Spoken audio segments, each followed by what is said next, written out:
wa serikali. GCLA ni maabara ya rufaa ya serikali. GCLA tunalinda afya ya jamii na mazingira. GCLA asante Rais Samia, kazi iendelee. GCLA tutawajibika kutoa elimu kwa wachimbaji hawa na kusimamia kikamilifu sheria za nchi. Kemikali za migodini tusipozitumia kwa utaratibu unaokubalika, tutajikuta manufaa tunayoyapata kwenye sekta hii yote yanakwenda kwenye kutibu wananchi. Hujambo na karibu katika kipindi cha Ijue Mamlaka ya Maabara ya Mkemia Mkuu wa Serikali, ambapo wiki hii tunaangazia mafunzo ya elimu kwa umma kwa wanafunzi wa udaktari wa Chuo cha Afya na Sayansi Shirikishi Mbeya MCHAS. Chuo hiki ni ndaki ya Mbeya ya Chuo Kikuu cha Dar es Salaam UDSM, ambacho kinapatikana jirani na hospitali ya rufaa ya mkoa wa Mbeya.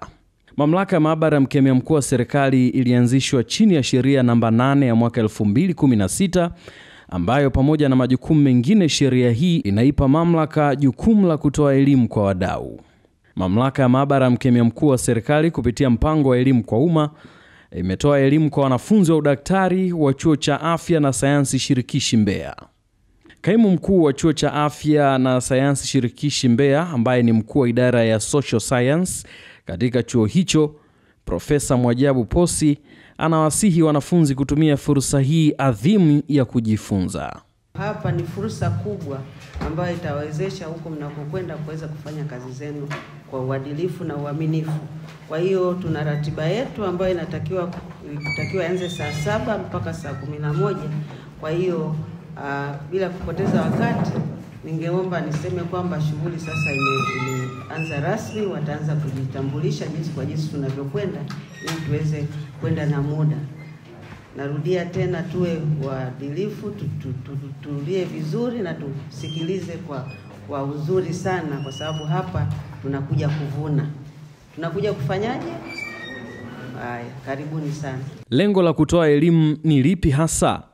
Meneja wa Maabara ya Sayansi Jinai, Biolojia na Vinasaba Fidelis Bugoye anaeleza kwa kina. Katika kutekeleza majukumu yake ya kimsingi, Mamlaka Maabara ya Mkemia Mkuu wa Serikali inashirikiana na wadau mbalimbali ambao miongoni mwa wadau wao ni madaktari. Sasa kwa mujibu wa sheria ya Mamlaka Maabara ya Mkemia Mkuu wa Serikali, lakini pia sheria ya vinasaba vya binadamu, madaktari ni sehemu muhimu ambako mamlaka inapata sampuli kwa ajili ya uchunguzi. Kwa hiyo leo tumefikia wanafunzi wa udaktari mwaka wa kwanza mpaka mwaka wa 5, ambapo idadi yao ni wastani wa wanafunzi 100. Lengo kubwa ni kuwapa elimu namna ambavyo Mamlaka Maabara ya Mkemia Mkuu wa Serikali inafanya shughuli zake, lakini pia kuandaa katika kupokea majukumu kama madaktari, ambako nao pia wana jukumu la uchukuaji wa sampuli, ambao kwa namna moja au nyingine inasaidia mamlaka katika kufanya uchunguzi na kutoa matokeo ya uchunguzi kwa wakati. Lakini kama wataalamu wa tiba wanafunzi, tunawaandaa kufahamu sheria mbalimbali ambazo zitawaongoza wao katika ufanyaji wa shughuli zao za kiutafiti ambazo zinahusiana na matumizi ya vinasaba vya binadamu. Tunafahamu sasa hivi masuala ya tiba yamebadilika na teknolojia ya vinasaba inatumika kwenye kiasi kikubwa, hasa katika masuala ya utafiti, lakini pia katika masuala ya tiba. Kwa sampuli mbalimbali za vinasaba zinaendelea kutumika katika maabara zetu. Sasa hawa kama wataalamu wa tiba, kama madaktari, tumewakumbusha wajibu wao kama wataalamu wa tiba katika kuzingatia maelekezo kwenye sheria, ili shughuli zao za kiutafiti lakini pia katika tiba waweze kutoa huduma bora, lakini kwa kuzingatia misingi ya sheria. Kaimu meneja wa Maabara ya Chakula na Dawa Everlight Matinga amefurahishwa na mwitikio na ushiriki wa wanafunzi katika mafunzo hayo. Asante, jina langu ninaitwa Everlight Matinga, ni kaimu meneja wa Maabara ya Chakula na Dawa, lakini pia ni makamu mwenyekiti wa elimu kwa umma kwenye Mamlaka ya Maabara ya Mkemia Mkuu wa Serikali. Leo tunayo furaha, tumekuwa pamoja na wanafunzi wa Chuo cha Udaktari hapa Mbeya, ndaki ya Mbeya, UDSM ndaki ya Mbeya, tukiwafundisha kuhusu majukumu ya Mamlaka ya Maabara ya Mkemia Mkuu wa Serikali, lakini pia na kazi zote ambazo tunafanya na tunashirikiana vipi na madaktari katika utekelezaji wa majukumu ya Mamlaka ya Maabara ya Mkemia Mkuu wa Serikali. Mimi nimefurahishwa na mwitikio wa wanafunzi kuwepo darasani na kusikiliza yale yote ambayo tumefundisha au tumeyawasilisha kama wawasilishaji mbalimbali au wawezeshaji mbalimbali kutoka Mamlaka ya Maabara ya Mkemia Mkuu wa Serikali. Na zaidi kilichonifurahisha ni mwitikio wao na jinsi ambavyo wamekuwa wakiuliza maswali. Unaona kabisa kwamba wana shauku ya kujua mengi kutoka Mamlaka ya Maabara ya Mkemia Mkuu wa Serikali. Pia nimefurahishwa na kile ambacho wamekitamani. Maana kuna wengine mpaka wameuliza kwa nini hatuwezi kuanzisha maabara binafsi za DNA. So tulipowaelezea kwamba serikali ina invest fedha nyingi sana, billions of money kwa ajili ya kuhakikisha kwamba kuna kuweko na hiyo maabara ya DNA, basi wakajua kwamba kweli kumbe serikali kuna kitu ambacho inafanya. Na kuzingatia serikali hii pia ya awamu ya 6 imejali sana kazi zetu kwa kutuongezea nguvu katika vitendea kazi kama vile mashine zinazotumika maabara ya Mkemia Mkuu wa Serikali ambazo ni za kisasa zaidi, zinazofanya uchunguzi kwa haraka kwa kupunguza muda kwenye kazi zetu.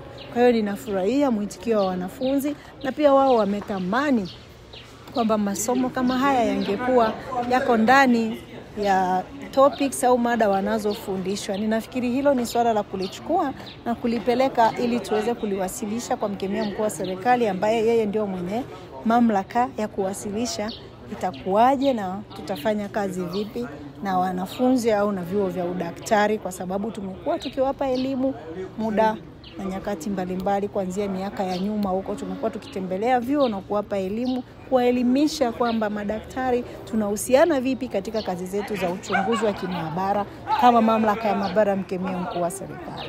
Katika hatua nyingine, Matinga amesema kupitia mpango wa elimu kwa umma, Mamlaka ya Maabara ya Mkemia Mkuu wa Serikali itaendelea kutoa elimu na kuwafikia wataalamu wengi zaidi. Sisi kama Mamlaka ya Maabara ya Mkemia Mkuu wa Serikali tuna mpango wa elimu kwa umma wa miaka 3 na wa mwaka 1. Sasa katika kutekeleza kuna makundi mbalimbali ambayo tunashiriki kuyapa elimu, mojawapo wakiwa ni madaktari wa vyuo vya udaktari, ambapo wao tunashirikiana nao katika kazi zetu. Kwa mfano za uchukuaji wa sampuli wakati wa postmortem, wanatakiwa wajue kiasi cha sampuli na quality ya sampuli tunayotaka, namna ya kuifungasha, namna ya kuisafirisha na namna ya kuifikisha kwa Mkemia Mkuu wa Serikali ikiwa iko katika hali salama, ili tuweze kufanyia uchunguzi na kupata matokeo yanayotarajiwa katika kazi ambazo tunafanya. Kwa hiyo lazima na ni vizuri kushirikiana na madaktari ili kuwapa kile ambacho sisi tunafikiri ni kwa ajili yao waweze kutufanyia kazi zetu sisi. Maana wasipotuletea sampuli husika au sampuli iliyokusudiwa, basi hatutaweza kufanya uchunguzi ukafika mwisho tukapata matokeo tunayoyatarajia. Mamlaka tutarajie kwamba elimu kutoka kwenye Mamlaka ya Maabara ya Mkemia Mkuu wa Serikali tutaongeza juhudi na nguvu na frequency ya kuwafikia ili waweze kupata, kwa sababu kama leo tumeongea na wanafunzi wa mwaka wa 1 mpaka wa 5, unaweza ukaona ni namna gani ambavyo tumepata coverage nzuri. Kwa hiyo tukiongeza pia nguvu tutaweza kufikia wanafunzi wengi katika vyuo vyetu, lakini pia kwa frequency kubwa au kwa mara zaidi ya 1 kwa mwaka, ili waweze kupata elimu ya Mamlaka ya Maabara ya Mkemia Mkuu wa Serikali. Baadhi ya wanafunzi wamesema mafunzo hayo yatawasaidia katika maisha yao ya kitaaluma kwa siku zijazo. Kwa majina naitwa Patience Baitu, ni mwanafunzi wa udaktari wa binadamu mwaka wa 2 katika chuo cha Dar es Salaam Ndaki Afya Sayansi Shirikishi hapa Mbeya. Tunashukuru sana kwanza kwa kufika mahali hapa. Tumepata mafunzo mengi sana. Tumejua namna nzuri ya kwenye ku-identify DNA samples, kwenye kujua namna gani tunaweza tukafanya utafiti juu ya kujua ukweli baina wanapokuwepo kati ya kwenye kujua baadhi ya vitu ambavyo vinakuwepo kwa watu ambao wanakuwa wamepoteza labda maisha, kwenye kujua ku-identify vizuri uhusiano na kuwepo kwa mtu ili kuweza kufahamu vitu vinavyokuwepo katika upande wa vinasaba tofauti, kwenye familia, kuweza kuidentify na sehemu nyingi zingine ambazo zitakuwa kwenye jamii yetu. Wito wako kwa mamlaka kwa siku zijazo? Ningependa kwanza mamlaka husika kwa vitu vyote ambavyo vinakuwepo kuweza kufuatilia sababu zote za kina ambazo zinakuwa kwenye nafasi ndogo ndogo ambazo zinakuwa kuna makosoano ambayo yanakuwepo. Asante. Kwa majina naitwa Jamari Saidi Ngunwa, mwanafunzi wa daktari wa binadamu mwaka wa kwanza katika chuo cha UDSM tawi la Mbeya MCHAS. Mafunzo ya leo nimeyapenda sana, especially elimu ya leo ambayo umetolewa ni nzuri sana, especially kwa nyanja ambayo sisi hapa tunaisoma. Kwa leo nimejifunza vitu vingi sana, especially kwenye jinsi ya DNA, human DNA, lakini pia in terms of packaging, transportation and storage, especially in critical cases. Kwa mfano zile forensic cases. Kwa mfano masuala ya ubakaji, lakini pia masuala ya uuaji, namna ya collect samples, lakini pia namna ya package na transport. Ndio jinsi elimu ambayo nimepata leo. Ningependa maabara ya mkemia mkuu iboreshe hii huduma, yani hii elimu zaidi. Kwa mfano ningependa hata pia iweke kwenye mtaala wa ufundishwaji kwenye vyuo vya afya, kwa sababu asilimia kubwa ya wanafunzi wengi tunakosa hii elimu, kwa sababu mara nyingi fursa adimu kama hizi huwa nakuja kwa muda mchache sana.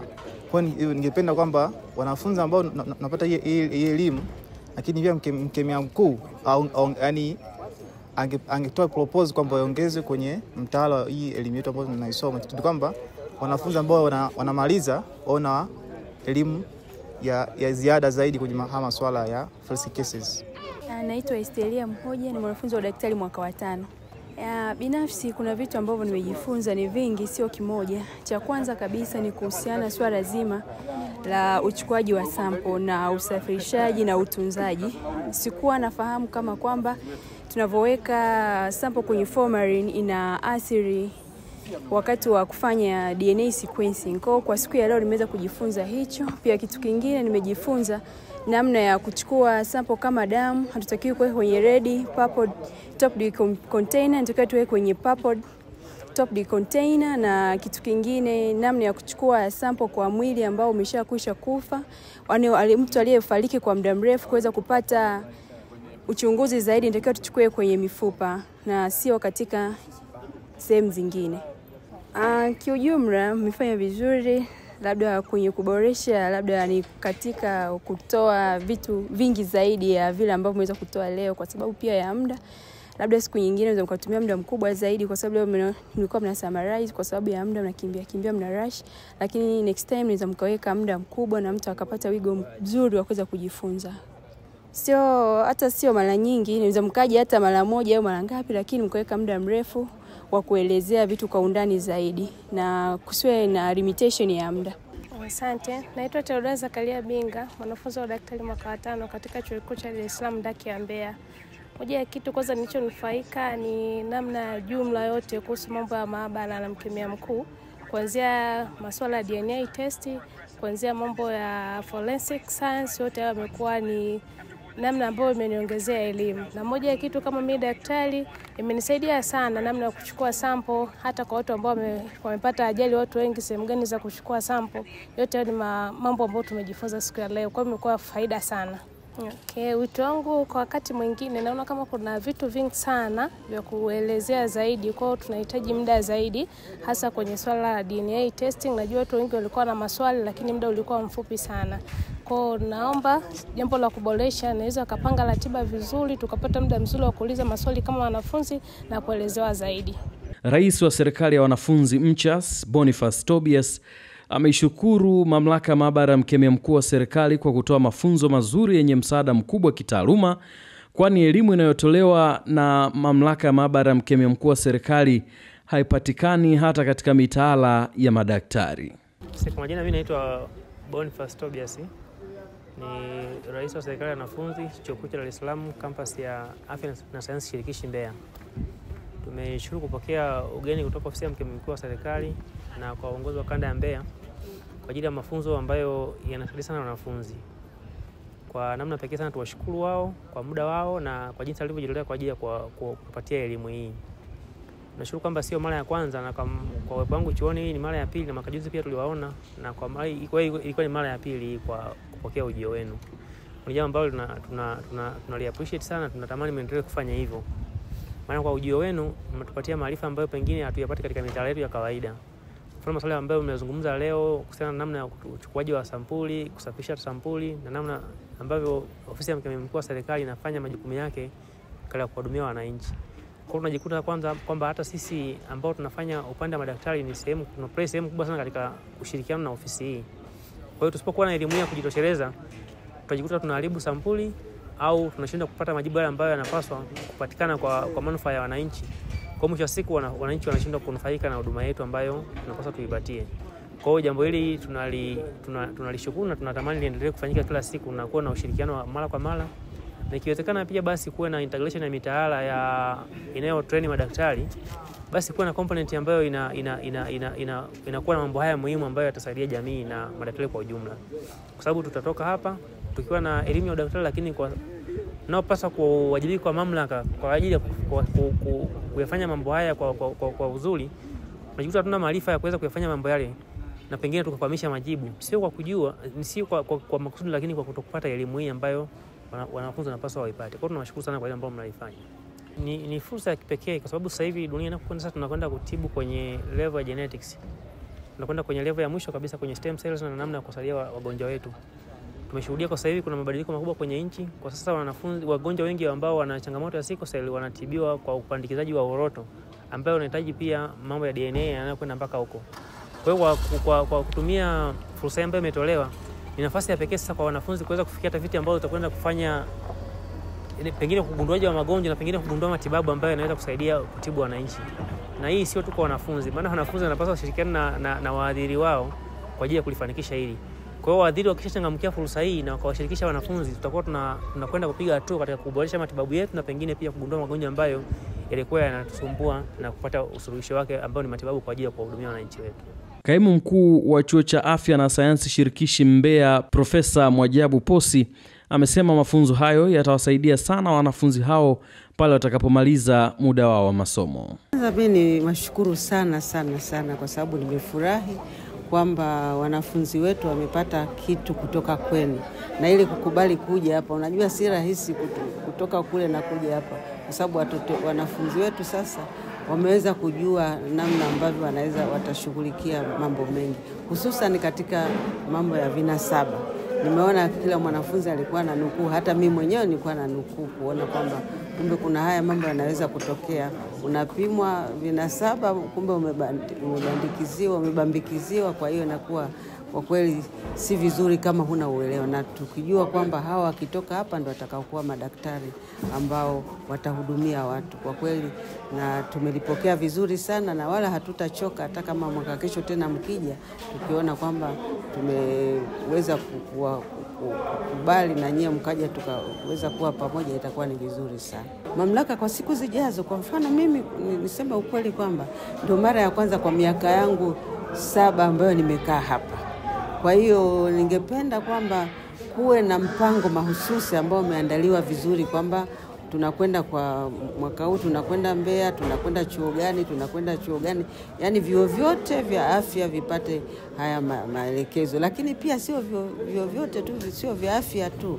Unajua hata umma kwa ujumla wanatakiwa waweze kujua hivi vitu, lakini kuwawekea katika muktadha wa wananchi wengine ambao sio madaktari, nao wajue, hususan kwa mfano ile mliokuwa mnatuambia kwamba kuna kubambikiziwa. Wasiweze kufanya hivyo, watu waseme ukweli, kwa sababu katika maisha hakuna kitu kizuri kama ukweli, na unaweza kumdhulumu mtu haki zake kwa sababu ya kubambikiza mambo ya kesi za vinasaba na kadhalika. Hadi kufikia hapo hatuna la ziada kwa wiki hii. Kwa niaba ya kitengo cha mawasiliano na uhusiano kwa umma kutoka mamlaka ya maabara mkemia mkuu wa serikali, mimi ni Oscar Nixon Nkembo. Tukutane juma lijalo. Mamlaka ya maabara ya mkemia mkuu wa serikali GCLA, ni maabara ya rufaa ya serikali GCLA. Tunalinda afya ya jamii na mazingira GCLA. Asante Rais Samia, kazi iendelee GCLA. Mamlaka ya maabara ya mkemia mkuu wa serikali ni taasisi ya kisayansi ya serikali yenye majukumu ya kufanya uchunguzi wa kimaabara wa vielelezo na sampuli mbalimbali. Inatoa ushahidi kwenye mahakama na ushauri wa kitaalamu unaotokana na uchunguzi wa kimaabara ndani na nje ya nchi. Ni maabara ya rufaa ya uchunguzi kwenye masuala ya uchunguzi kwa sayansi ya jinai. GCLA inasimamia matumizi ya teknolojia ya vinasaba